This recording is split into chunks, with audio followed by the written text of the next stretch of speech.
Hello my dear student, मैं Ashok Kumar Gautam sir education channel में आप सभी विद्यार्थियों का स्वागत करता हूं। बने रहिए इस वीडियो में लास्ट तक।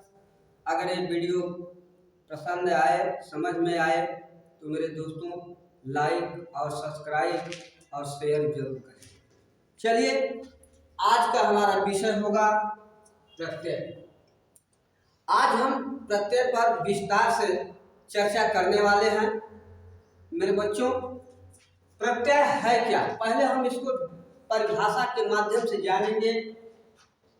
तो देखें, प्रत्यय वे शब्द होते हैं जो किसी शब्द के अंत में जुड़ करके नए शब्दों का निर्माण करते हैं, उन्हें हम प्रत्यय कहते हैं। और प्रत्यय दो शब्दों से मिलकर के बना है, प्रति धन आय, यानी प्रति का अर्थ है साथ में, पर बाद में। इसको अगर हम छोटे रूप में समझें तो वे शब्दांश, शब्दांश का मतलब शब्द का अंश, अंश का मतलब भाग। वे शब्दांश जो किसी धातु या शब्द के अंत में जुड़ते हैं, उन्हें हम प्रत्यय कहते हैं। थोड़े से में जैसे कृ धन कत्वा बराबर कृत्वा, मित्र धन तल बराबर मित्रता। अब हम जानेंगे कि प्रत्यय कै भाग में होते हैं। प्रत्यय मुख्यतः तीन भाग में बंटते हैं। इसके बाद उसके जो अनेक भाग हो जाते हैं, हम उसको विस्तार में देखेंगे। पहले हम प्रत्यय के विषय में जानेंगे कि प्रत्यय तीन मुख्य है क्या। तो पहला है कृत प्रत्यय, दूसरा है तद्धित प्रत्यय और तीसरा है स्त्री प्रत्यय। चलिए, तो मेरे दोस्त, अभी आपने प्रत्यय के भाग को पढ़े, अब हम उस प्रत्यय को विस्तार से जानेंगे कि वो प्रत्यय है क्या। तो आइए पहले हम कृत प्रत्यय के विषय में जानेंगे। कृत प्रत्यय को कृदंत के नाम से भी जानते हैं। ये धातु या क्रिया, धातु के विषय में भी हम अगली वीडियो में बताएंगे। धातु या क्रिया के अंत में जोड़े जाते हैं, मतलब कि ये जो प्रत्यय है कृत प्रत्यय, धातु क्रिया के अंत में जोड़े जाते हैं, इन्हें कृत प्रत्यय कहते हैं। जैसे गम धन तुमु बराबर गंतुम। और इसके बाद हम तद्धित प्रत्यय को समझेंगे थोड़े से में। जो संज्ञा सर्वनाम अव्यय में जोड़े जाते हैं, उन्हें हम तद्धित प्रत्यय कहते हैं। जैसे धर्म धन ठग बराबर धार्मिका। और इसके बाद हम जानेंगे बच्चों, स्त्री प्रत्यय क्या है। स्त्री प्रत्यय जो पुल्लिंग से स्त्रीलिंग में हम बदलते हैं, परिवर्तन करते हैं, उन्हें हम स्त्री प्रत्यय कहते हैं। जैसे सूत धन ताप, यानी बना इसका सूता, यानी स्त्रीलिंग में हम ताप प्रत्यय को जोड़ेंगे तो स्त्रीलिंग बन जाएगा। अब हम कृत प्रत्यय के भाग को विस्तार से पढ़ेंगे और इसके भाग हैं कत प्रत्यय। कत प्रत्यय के भाग में क्या पढ़ेंगे? कत प्रत्यय है, कत्वतु है, कत्वा है, लव्य है, तुमुन है, तव्यत है, सृत्य है, अनियर है, सानच है, ल्युट है, कीर्तन है, यत है, यड़ है, प्रत्यय है। तो चलिए दोस्त, अब हम इसके आगे पढ़ेंगे। कृत या कृदंत, ये क्या है, कृ के माध्यम से हम पढ़ेंगे। ये जो आप चैप्टर पढ़ रहे हैं बहुत ही मूल्यवान है। ये यूपी बोर्ड में, सी टेट में, यूपी टेट में, यानी भर्ती परीक्षाओं में इस संस्कृत व्याकरण से अधिक प्रश्न पूछे जाते हैं। तो आप देखिए इस भाग में कृत प्रत्यय या कृदंत, यानी कृत प्रत्यय का हम 60 ट्रिक में पढ़ेंगे। ऐसे तो पढ़ने लगेंगे तो बहुत ढेर सारे समय लग जाएंगे। कृत प्रत्यय का त शेष रहता है। इसका प्रयोग हम भूतकालिक अर्थ में किया जाता है, इसका प्रयोग जो है भूतकालिक अर्थ में किया जाता है और ये भाववाचक और कर्मवाचक में इसका प्रयोग होता है। अब इसको देखिए एकदम सरल ट्रिक में कि पहचान क्या है। जिस प्रत्यय के यज्ञ में ये वर्ण आएंगे ये इसका पहचान है। त, ट, क, व, य। जैसे हम एक दो एग्जाम्पल, तीन एग्जाम्पल मैं आप लोगों को देता रहूंगा। जैसे चल, धन, कर। एक कट प्रत्यय की बात कर रहे हैं, इसमें पहला में कट प्रत्यय की बात हम कर रहे हैं। तो चल, धन, कट बराबर चलित, पठ, धन, कट बराबर पठित, क्री, धन, कट बराबर कृत। यानी जिस प्रत्यय के लास्ट में ये पहचान आप लोग एकदम इम्पोर्टेंट ढंग से देखिए। ये रहेगा, इसमें जो है ये प्रत्यय होंगे, कट प्रत्यय के अंतर्गत आएंगे। और दूसरा प्रत्यय है कत्वतु प्रत्यय। कत्वतु प्रत्यय में यानी इसका जो शेष रहता है तवत शेष रहता है। इसका प्रयोग भी भूतकालिक अर्थ में प्रयोग इसका किया जाता है। इसका पहचान देखिए, मेन ट्रिक माध्यम से छोटे से हम पढ़ेंगे। तवान, टवान। जैसे अब इसके पहचान में गम, धन, कत्वतु यानी गमतवान, हन, धन, कत्वतु यानी हतवान। कृत प्रत्यय के अंतर्गत पढ़ रहे हैं, ये धातु में जुड़ा जाता है, ये पहले बताते हैं। इसको एकदम डीपली गहराई से समझिए। नस, धन, कत्वतु यानी नष्टवान। अब इसके बाद अगला प्रत्यय हम देखेंगे लट प्रत्यय। यानी लट प्रत्यय का य शेष रहता है। एकदम हम संक्षेप में चल रहे हैं, छोटे छोटे ट्रिक के माध्यम से। शेष रहता है।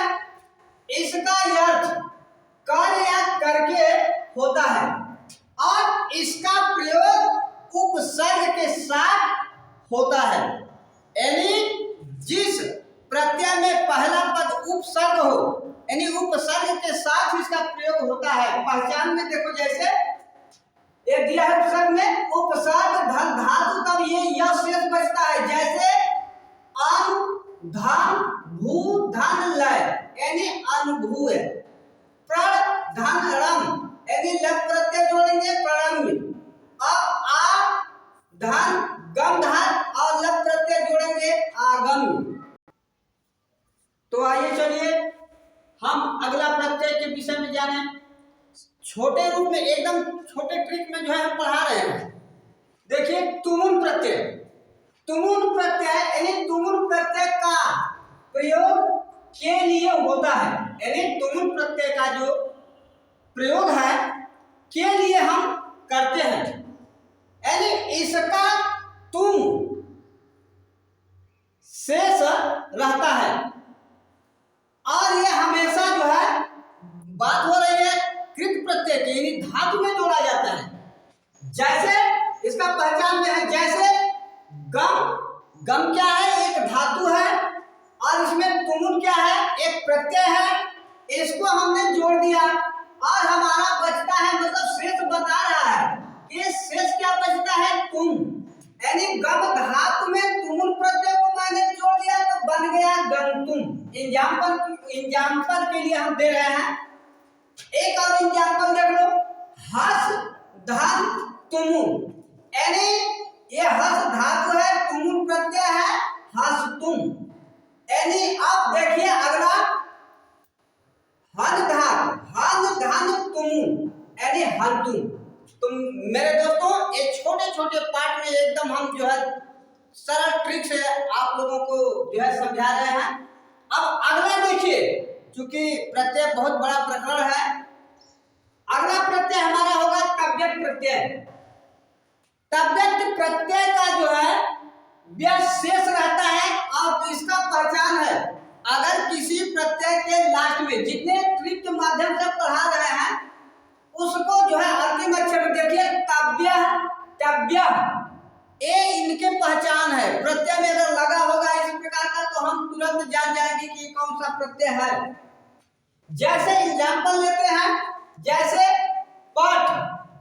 पठ क्या है? एक धातु है। पठ क्या है? एक धातु है। पठ धातु में तव्यंत प्रत्यय को हम जोड़ दिए, ज्वाइन कर दिए, तो हमारा बन गया पठितव्य। और दृश्य, दृश्य धातु है। दृश्य माने देखना, पठ माने पढ़ना। दृश्य धातु में हम तव्यंत प्रत्यय को जोड़ दिए तो दृष्टव्य बन गया। और गम धातु में तव्यंत प्रत्यय को जोड़ दिए तो गंतव्य बन गया।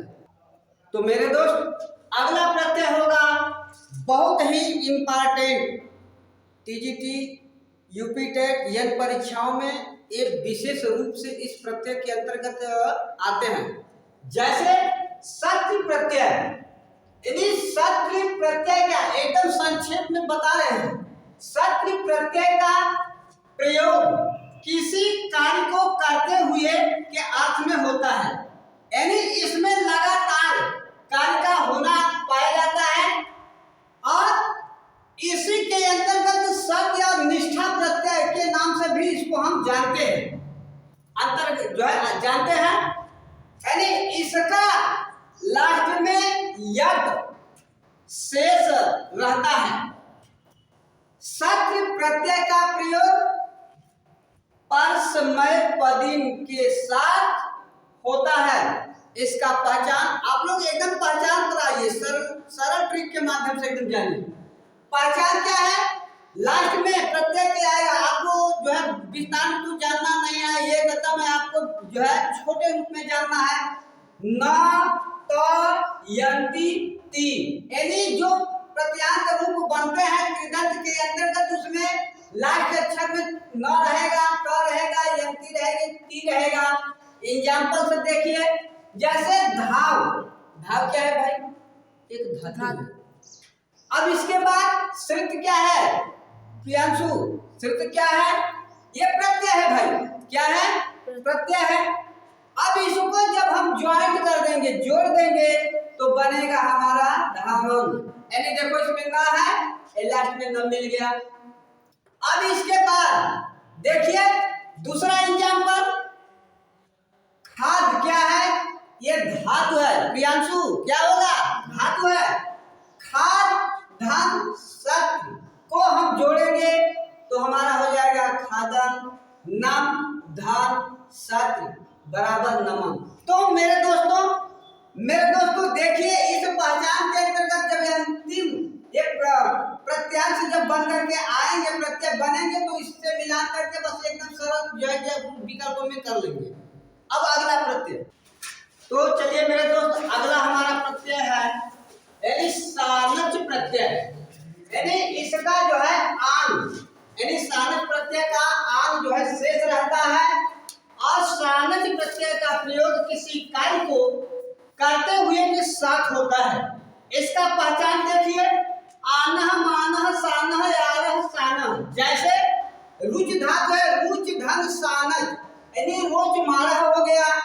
क्री धन सानच, यानी कुरवारह हो गया।